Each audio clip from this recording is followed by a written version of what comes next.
Today I have, as we often do, State Health Officer Alexia Harris here with me. But I thought I would begin by talking a bit about a trip I took over the last couple of days to D.C., remembering that there are a lot of things besides COVID that we are working on in the state, and one of those certainly is to support the efforts of Senator Barrasso's actually very timely bill to modify and improve the Endangered Species Act. The reason I really support this bill is that Senator Barrasso's bill does a number of things that are really essential for the state and for people in Wyoming. And I wanted to make sure that we in Wyoming demonstrated our support. States must be a full partner, not just a limited partner, in protecting endangered species. And by that I mean that the states have to be able to have a role in the decision making and in the management of the species. Wyoming has been a leader, as I pointed out in my testimony, in these efforts through our work with the black-footed ferret, the grizzly bear, the wolf, cutthroat trout, and sage-grouse conservation. In all of these issues, Wyoming wants to make sure that Wyoming is well protected and Wyoming citizens and their livelihoods are also respected as we go forward. One of the provisions that I think is most important in Senator Barrasso's bill is a pause on the lawsuits that can overturn a delisting rule, and that pause would be in place for 5 years after a decision on rules was made to allow for monitoring. Importantly, it is true also that if there is something critical that happens, all the provisions with relisting are still available. So what this essentially does, and I mentioned this yesterday, was to say in keeping with the scientific method where we do a hypothesis, we test for results, we control for adverse outcomes, and we make changes as we see appropriate. This would allow for the state to put a listing rule in place, test whether the management and recovery plan is working, and then allow for litigation after that 5-year pause. It seems absolutely reasonable, and yet it's something that is very much opposed by Democrats on the committee. Excessive litigation has been the largest barrier of returning the management of recovered species to the states, and I stand as the third of the last 3 governors who has spoken in front of the Environment and Public Works Committee on the need for reform of the Endangered Species Act. And I say that because we have had 2 opportunities to delist the grizzly bear. When I started working on grizzly bear issues back in the late 1970s and early 80s, we had about 136 bears in what has come to be known as the Yellowstone ecosystem. That now, at a low end, is about 700 bears, and actually could be as many as 1,200 to 1,400 bears. The bears have expanded beyond the park. And are now in the backyards of judges in Cody behind the Buffalo Bill Historic Center, and they're in the corn mazes of farmers in Cowley, Wyoming. So they have clearly expanded their range. They have clearly reached all of their population objectives, and yet every time we have a rule, it is shot down by a lawsuit brought in a particular court district where those kinds of decisions are often made. The state has invested millions of dollars in the study of this animal. We know more about it than almost any other animal that we've ever studied in the world, and yet somehow we can't seem to get this animal that clearly has recovered from being continuing on the list. So I was there primarily for that purpose. to testify in favor of Senator Barrasso's very carefully and well thought through bill. I also met with Secretary of Interior David Bernhardt and thanked the Secretary for his efforts on appropriate temporary targeted royalty relief for soda ash, coal, oil, and natural gas, among other topics that we talked about, including Wyoming's water and the parks. We had very productive meetings with Deputy Secretary Mark Menzies. We discussed the importance of carbon capture CCUS. The Department of Energy has been very good in working with us to continue our efforts to find a viable approach to carbon capture and utilization and sequester. It's part of the overall solution to addressing concerns about the release of CO2 in the atmosphere, and it's essential for Wyoming business. Just like wind and solar projects a decade ago, CCUS is expensive. We know that. But it's also important that we start to study it, work on it, find good places it can be put to work, and Wyoming has many of those. And so we were very excited about having the opportunity to work with the Department of Energy and continue to look forward to a good relationship with them. I also want to mention that we did talk too about another exciting technology that could be very helpful, actually a couple that could be very helpful for Wyoming. One is small modular nuclear reactors that would help our uranium industry. And then as far as transportation fuel is concerned, there's certainly a lot in the news today about electrifying our national highway system. That's great until you come to a place like Wyoming where the infrastructure is to put charging stations in, et cetera, would be an enormous expense. And so therefore hydrogen, which again can be derived from natural gas and coal, hydrogen provides a nice alternative there, and something that we talked also with Deputy Secretary Menzies about. He did announce the release of funding opportunities for carbon ore, rare earth, and critical minerals. All of these are materials that are important to Wyoming and to our nation. And groups such as the School of Energy Resources and the University of Wyoming should consider these opportunities, and we'll be in discussion with them. I also want to say that, as many of you know, last week we passed the first special purpose depository institution, our so-called Speedy Bank. These are digital asset opportunities to hold those resources. Wyoming is the first state in the country to do that, and we have 13 really pioneering laws that have been spearheaded over the last couple of years by the legislature. And with Kraken's approval as a depository institution, they now want to have access to some of the payment system that is associated with the Federal Reserve Bank. You may remember that I served on the Kansas City Federal Reserve Bank Board. The Kansas City Federal Reserve has been very engaged in that process, as Albert Faulkner, our banking examiner, has done just a tremendous job of building a good body of regulation around those new depository institutions that really are the envy of the world. So I took the opportunity to stop in with Governor Lael Brainerd.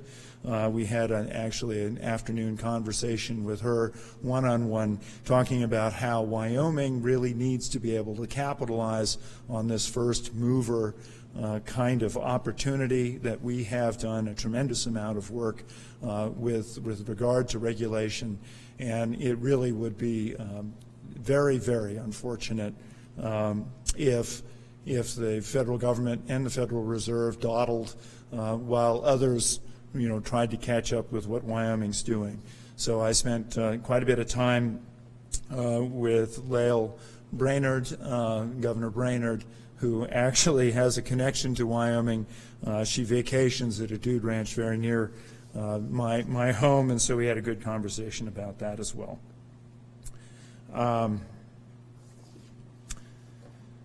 So I think I mentioned at the beginning that I'd hoped really in the course of today's conversation, really talk about all those things that are going on in Wyoming that don't have to do with COVID.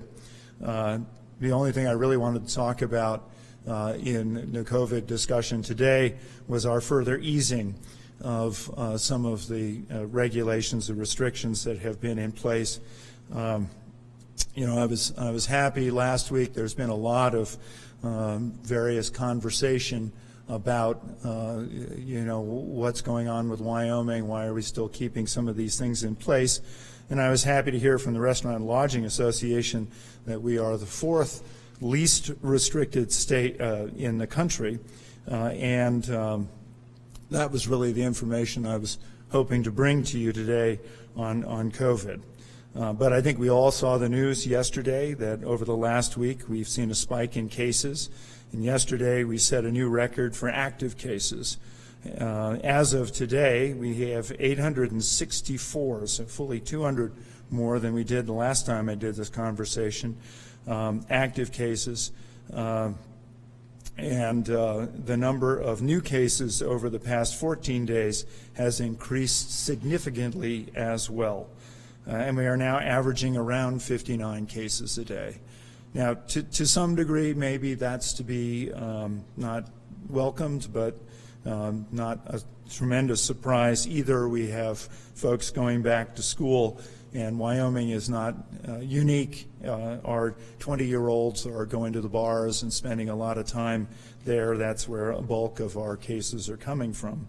But the percent of our COVID tests are also coming back with a positive result, which has been declining steadily until this last week, when it increased to 3.6%.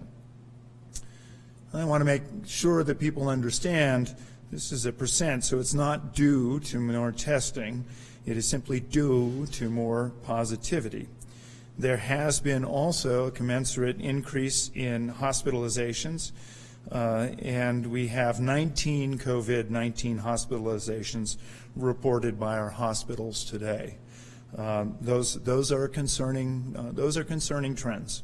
But Wyoming has wanted to make sure that we stay the course. We don't react to what happens on an immediate basis. We try to take a very measured course, and I'm sure Dr. Harris will talk to you a little bit about that in a moment or two. I did want to take a moment just to kind of talk in a light vein about these data. When I was in Washington yesterday, Washington, D.C., the mayor of D.C. had issued mandatory quarantine orders for people coming from a number of states. And if you look at that, it is virtually every Republican state. It does include places like South Dakota and North Dakota and Wyoming. Oddly enough, it doesn't include California or Oregon or Washington or New York, all states that have higher population counts than we do of COVID and per capita counts. So I was wondering if the virus that the mayor was worried about was whether they were going to catch republicanism and fiscal responsibility, or if they were going to really be talking about the virus. But anyway, the increases in cases that we've seen in the state come from a variety of settings, not a single cluster. We have transmissions occurring in long-term care facilities, through extracurricular school activities, businesses, and social gatherings, both in public and in private. The current spike in COVID cases that we are seeing is not occurring equally everywhere. As we have seen throughout this pandemic, different counties are seeing different impacts at different times. Currently, we have the largest number of active cases in Albany County and Natrona, and there also has been a pretty big surge in Sheridan County. There are also counties where the presence of the virus remains very low.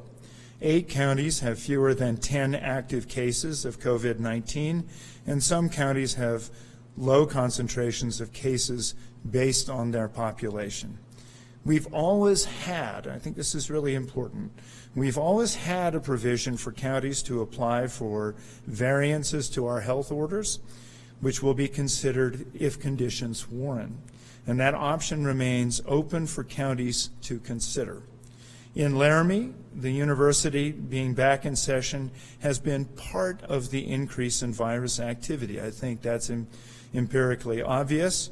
The large majority of these cases are not occurring in the dormitories on campus, but they are being driven by off-campus gatherings that are continuing to occur. And they've put certain constraints on how the University of Wyoming is being able to deliver their educational content, and that is something that we are going to continue to work with the university on to make sure that we can try to balance these. But at the end of the day, the more people can take care, as I've said before, exercise the diligence that you all know, facial coverings when you can't distance, doing as much distancing as you possibly can, and making sure you have good hygienic habits. Those things will help to decrease this issue in Laramie, and that'll be a great relief for our businesses there, for our school there, and for the students there. I also want to know, and I've heard a lot the last couple of weeks from the concern about visitation with loved ones at long-term care facilities. It's an issue that was brought to me by former Superintendent Cindy Hill actually about a month ago, and it's something that's been very much on our mind. And I have to say that we have been, as a state, working to try to influence and have been, I think, hopefully successful in getting the federal government to update its guidance for these facilities. We are in the process of updating our state-level guidance, and Dr. Harris will speak to that in just a moment. I think it's important that we all understand the emotional toll that has limited visitation and what it is doing to the residents and their families. We want to make sure these opportunities to visit happen, that people are not isolated, particularly people who may not understand exactly what's going on with COVID virus. And we want to ensure that we make sure visitations can occur, and they can occur safely and as soon as possible. To that end, we have allocated a lot of CARES Act funding to long-term care providers for personal protection equipment, testing materials, and just the last couple of weeks also for major builds of infrastructure at long-term care facilities to accommodate changing requirements in terms of visitation. We currently have several facilities with active cases among residents, and these must be taken seriously. The virus can be devastating to our seniors and our elderly, and it is interesting the tension we see between school orders where last week a group visited and said, look, what we need to do is sequester our elderly population. They are the people that are most vulnerable, and so what we want to do is protect them, let the virus go through the rest of us. That is one suggestion, but we want to make sure that our elderly also aren't isolated, ferreted away, and that their families can still visit them. We're trying to find that right balance, and so I really appreciate people's patience, even though this is a particularly frustrating time for many of us. One place we're not seeing widespread issues at this time is within school buildings. Most cases appear to be exposures outside of the school, and we're not currently aware of any transmission that has occurred in the traditional classroom setting. The measures we are taking in schools appear to be working, and I really want to thank every district. They've taken a local control approach. They've taken that job seriously, and they are establishing protocols for Smart Start in each of those districts. There's a wide variety across the state, and I think it shows the diligence with which local communities really respect the circumstances, the educational system, and are trying to do their best to balance the needs of the students as well as the safety of them too. I have continued to emphasize the importance of personal responsibility throughout this pandemic. We know that COVID-19 is not going away this fall or probably this winter either.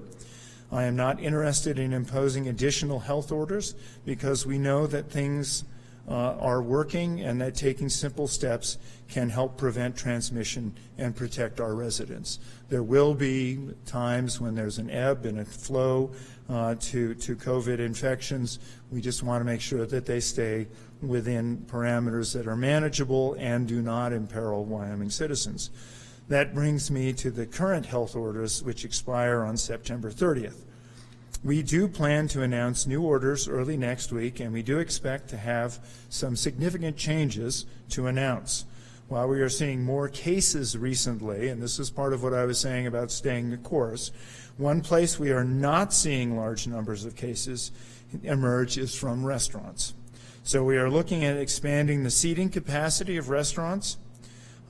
We want to ensure those businesses can adjust to the coming fall and winter, when outdoor dining will be more difficult, if not less possible. And at this time, I'd like to invite Dr. Harris up to speak about some of those changes that will be occurring with quarantine orders involving schools, an update on guidance being developed for Wyoming's long-term care facilities going forward, and flu vaccination, which is now available. Thank you.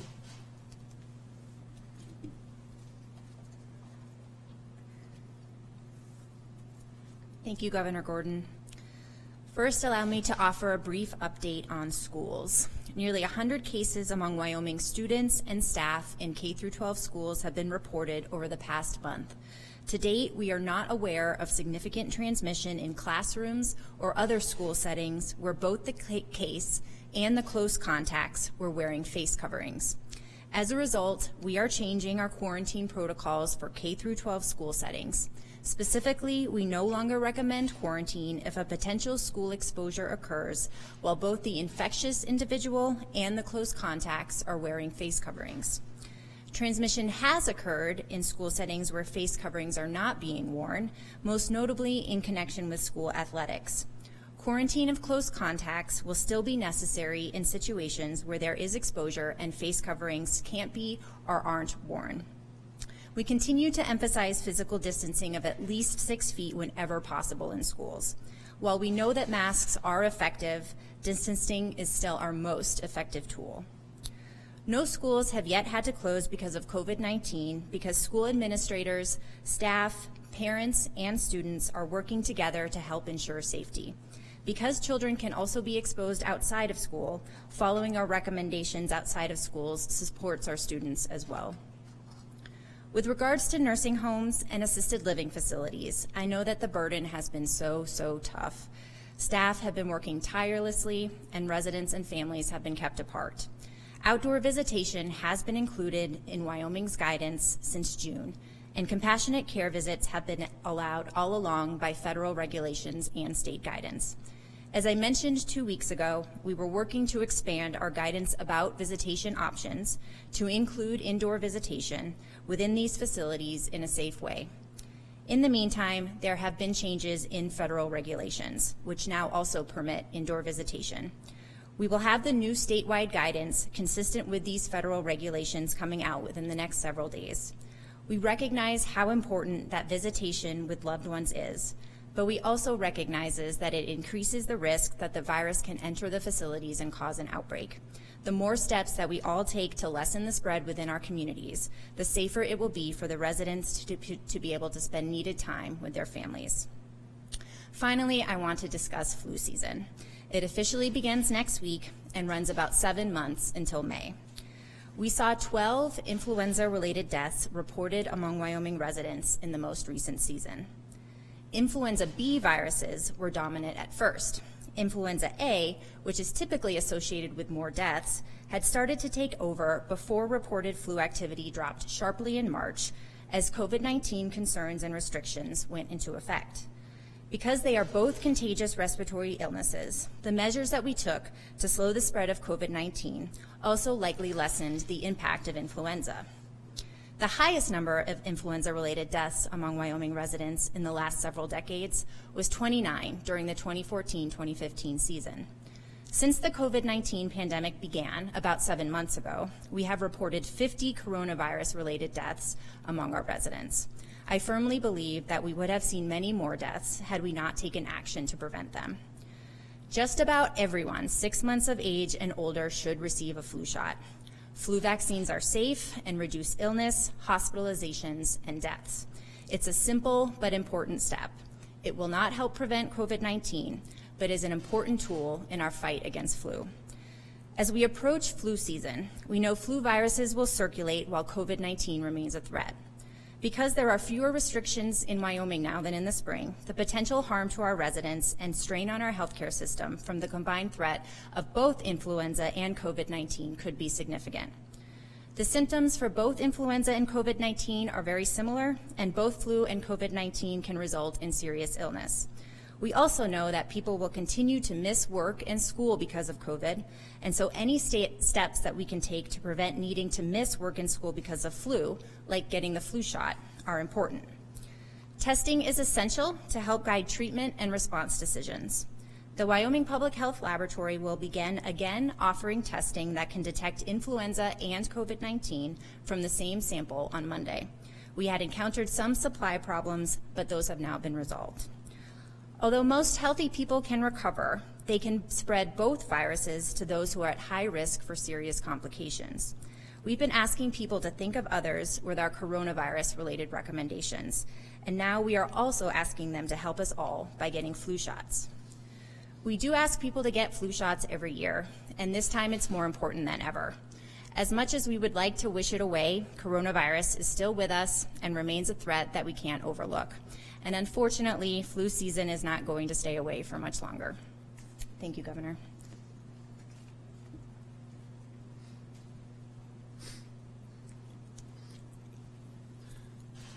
Thank you, Dr. Harris. And the First Lady was a med tech, and when she was working in Sheridan, it was always required that she get a flu shot. And now that I'm working for her, it's always required that I get a flu shot, which I will be getting very, very soon. So thank you. In closing, I do want to keep the firefighters and the people of Albany County in our thoughts as the team continues to battle the Mullen fire on the Medicine Bow National Forest.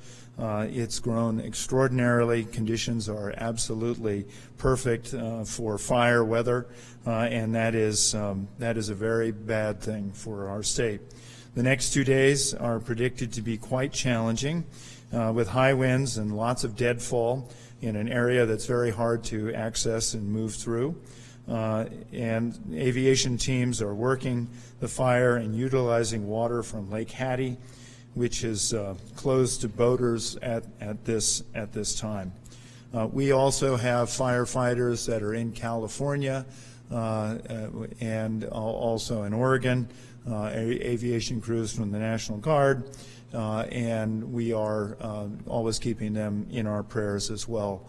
Bill Crapser told me last week that we are at an all-time high in the nation, 33,000 people who are fighting fire really across the entire country, and so this is proven to be yet another really bad thing about 2020.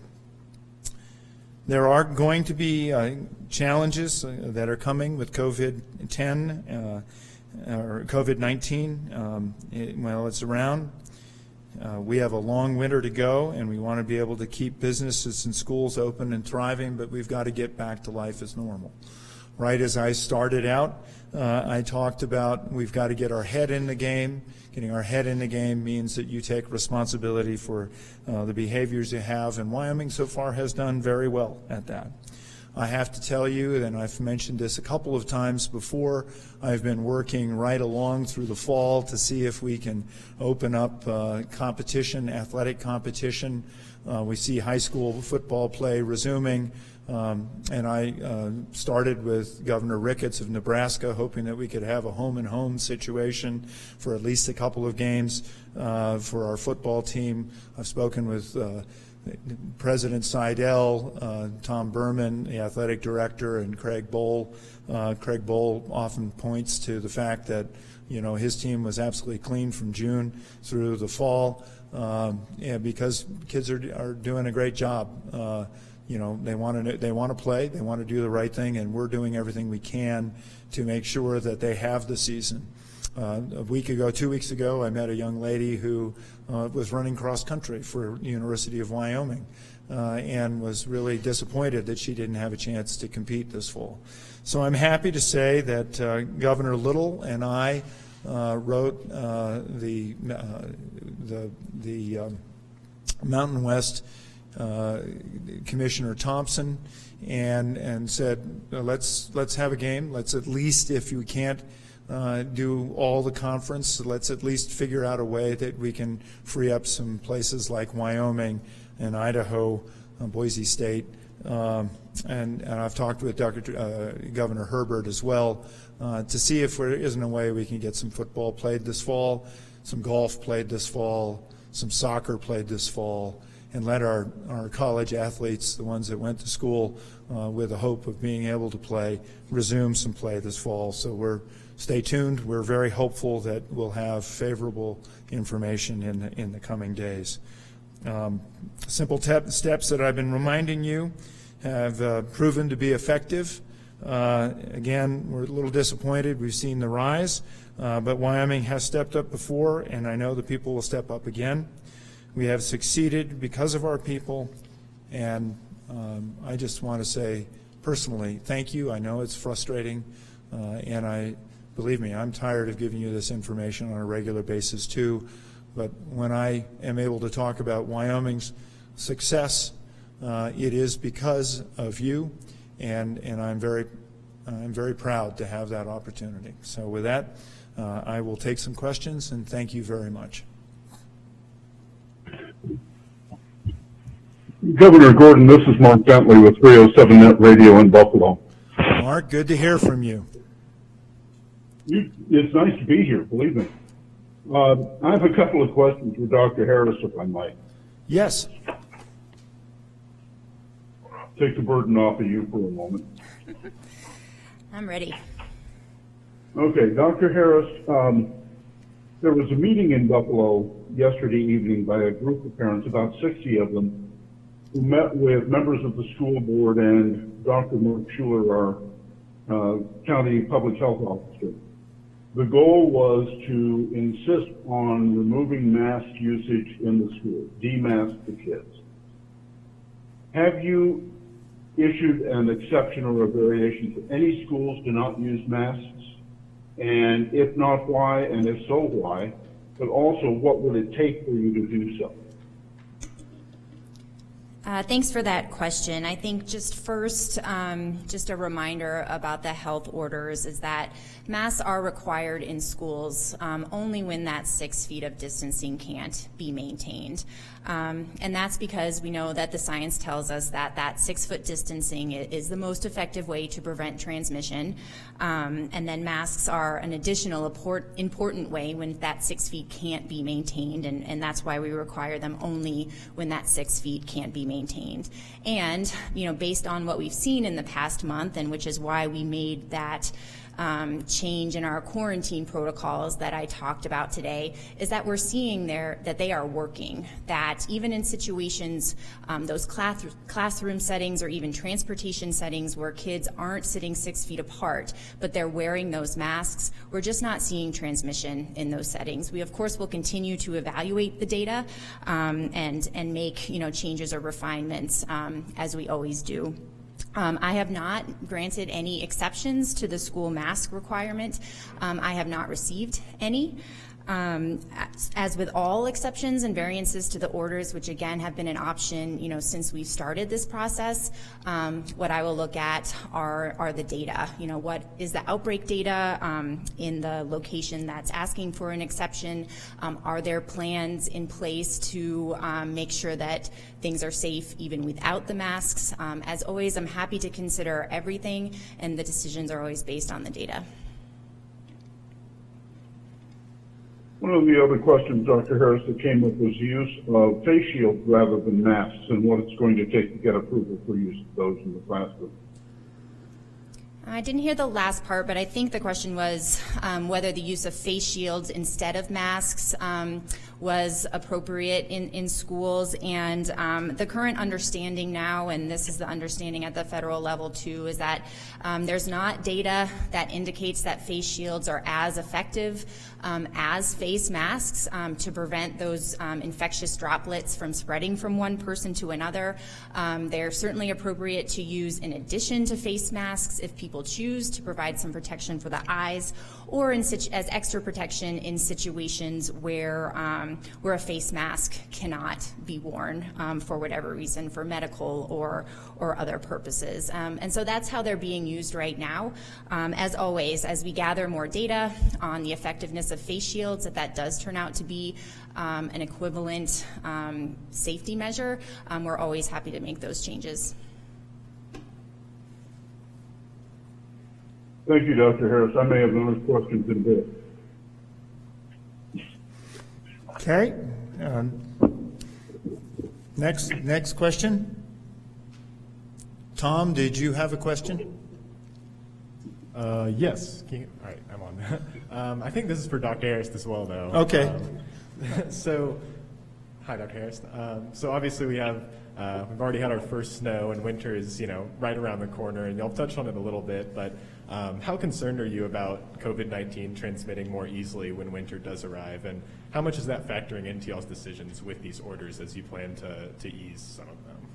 Yeah, thanks for that question. I mean, certainly, we know that respiratory viruses in general spread more during the colder months than they do during the summer months, and that's true for influenza, and so we do expect to see influenza here within the next couple of months. And as people move from outdoor activities to indoor activities, we certainly know that can increase the risk. The recommendations remain the same, still the distancing, the face coverings. I think a lot of activities can be done indoors in a safe way if we follow those basic safety measures. And as always, in terms of the orders and making changes, we do base that on what we're seeing in the data. And so we'll learn as we go for the next couple of months and determine whether we can make changes in those based on what we're seeing. Thank you.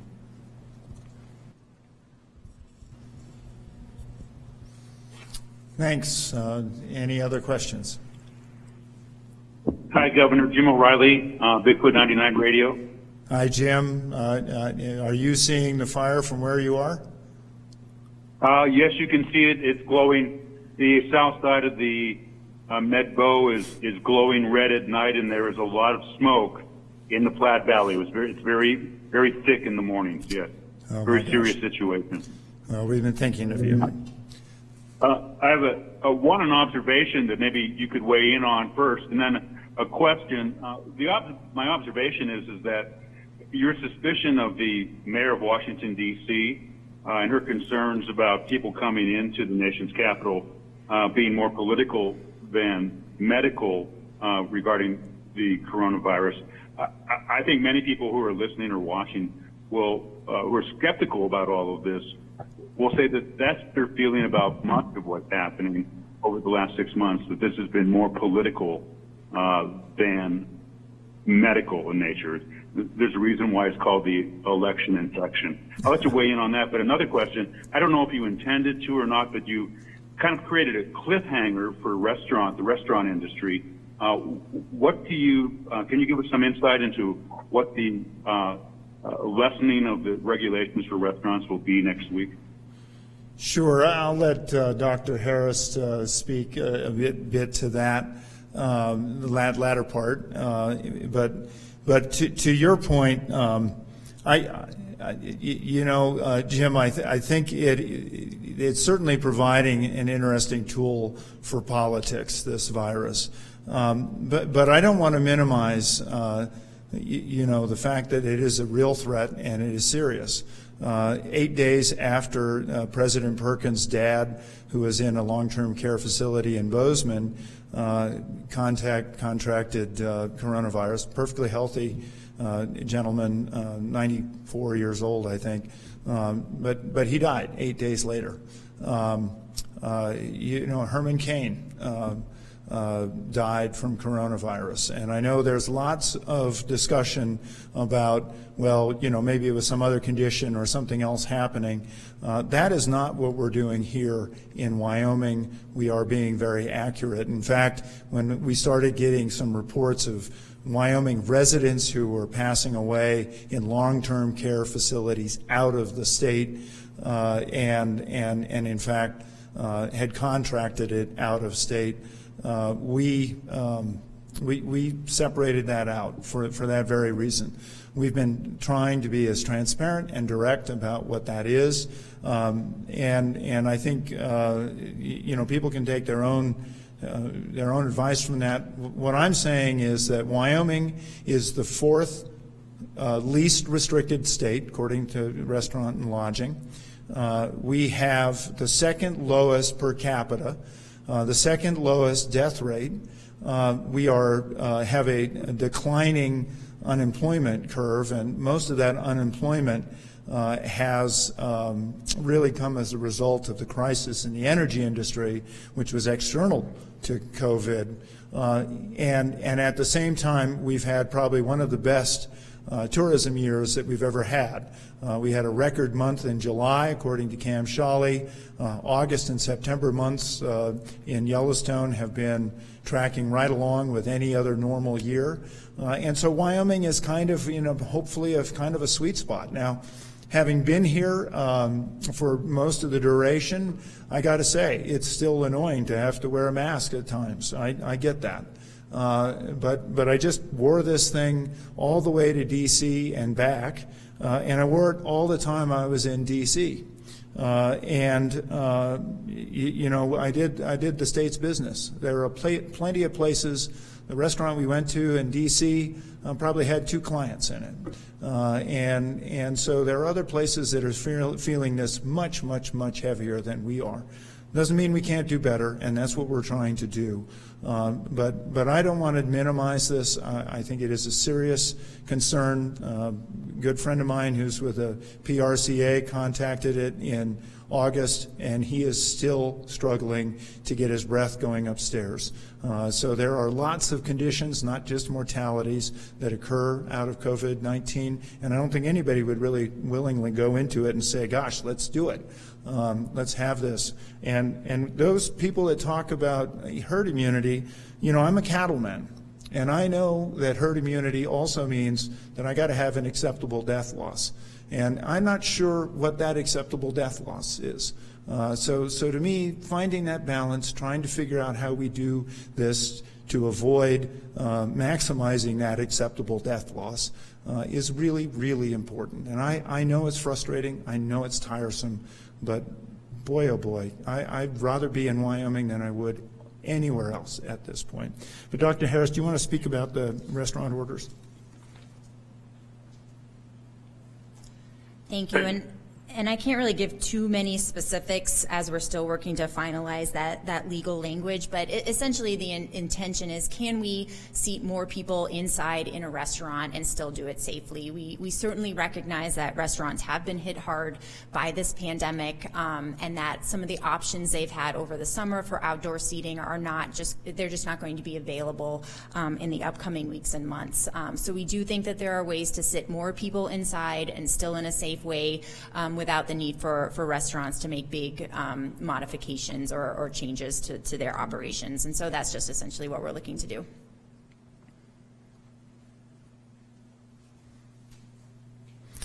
Thanks, Jim. Another question? Governor Gordon, it's Barbara Ann from the Bighorn County newspapers. Oh, Barbara Ann, yes, thank you. Good to hear your voice. I'm so sorry about the loss in your county. Thank you, sir. We appreciate it. I noticed in the Bighorn Basin, our RV parks and tourism has not declined like it normally does at this time of year. Are you seeing that statewide, that we are continuing to have people come to Wyoming and they're staying here? And do you think that's possibly linked to our low numbers on COVID? Barbara Ann, thank you for that question. I think yes. There are people still coming. It's, of course, coming close to hunting season. But our mountains have been, and I know up on your side of the mountain of the Bighorns, it's also been as busy as it has on the east side of the Bighorns. There are more people coming from more places to Wyoming, and they're in our mountains, they're recreating, they're in our RV parks. We aren't seeing that decline. But I also say, Barbara Ann, that if we look back to February, when COVID first started showing up, our numbers for February bookings at Wyoming camping areas, Wyoming parks and camping areas, that our numbers were as high in February as they are in a normal June. So I do believe people are going to keep coming to Wyoming. I've heard a lot, and we're trying to figure out ways that we can do this. People in Wyoming, Wyoming citizens, are having difficulty sometimes finding places to camp, places where it was their sweet spot that they would go to. Nobody else was ever there. Now suddenly there's somebody there. And we want to see if we can balance that a little bit. I don't know exactly how we do that, but we are seeing a lot more people coming. Thank you, sir. Thank you. Governor Gordon, it's Mark Bentley again. Yes, thanks, Mark. I have two more questions, one for you and one for Dr. Harris. One for you involves enforcement. If people are not following the public health orders, which have the status of law, what enforcement opportunities are there and who does it? Well, the enforcement opportunities, they do have the force of law, and the enforcement is done by local law enforcement, and so there is that capacity. Let me say, Mark, and I know that there's a lot of people who are sort of saying, oh, the heck with it, we're not going to do that. I'd hate to see that. You know, lawlessness seems to be something we are finding a lot in this country at this point. And I respect our laws. I respect the order and the police. And I do know that our local sheriffs are the primary law enforcement individuals. But the reason why we tried to make sure that we had local control, local variances always allowed, was precisely to take in those local conditions. It's never been our intent to be, you know, empirical about, or not empirical, but imposing on this. It's been our intent to try to find a balance that people can work with and guidance. And you had a question for Dr. Harris. Thank you. Dr. Harris, we know the numbers and we get the numbers regularly on the number of people who have contracted the virus and the number of probables and the number of deaths. What we don't see are the number of those who are in quarantine. Do you keep track of that? And if so, how many are there? Thank you. So we do have the total numbers of people who have been quarantined on our website. They're on the state and county dashboards. So we have the total numbers of people that have been quarantined throughout the pandemic for both the state and on a county level. They're available to see. Yes, we certainly keep track of, obviously, through our systems, you know, who is in quarantine and who is done with quarantine. That is very important, and so have those numbers, but they're not available currently on our website. But certainly if that is information that's of interest, you can certainly contact us and we can look further into that. So that number is actually readily available? I'm sorry? That number is actually readily available? Yes, we can get that number. Thank you very much, Doctor.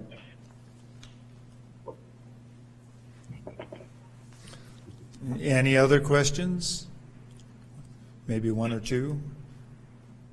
If there are none, thank you again very much for tuning in today, and I hope you have a good weekend, and if you're hunting, I hope you have success. We have hunters in Grand Teton Park who had I think last week we had 3 successful harvests, and the other group went out just yesterday, and so we are proceeding with the national park goat hunt, and it seems to be going by all accounts very well. So I'll leave that and say thank you.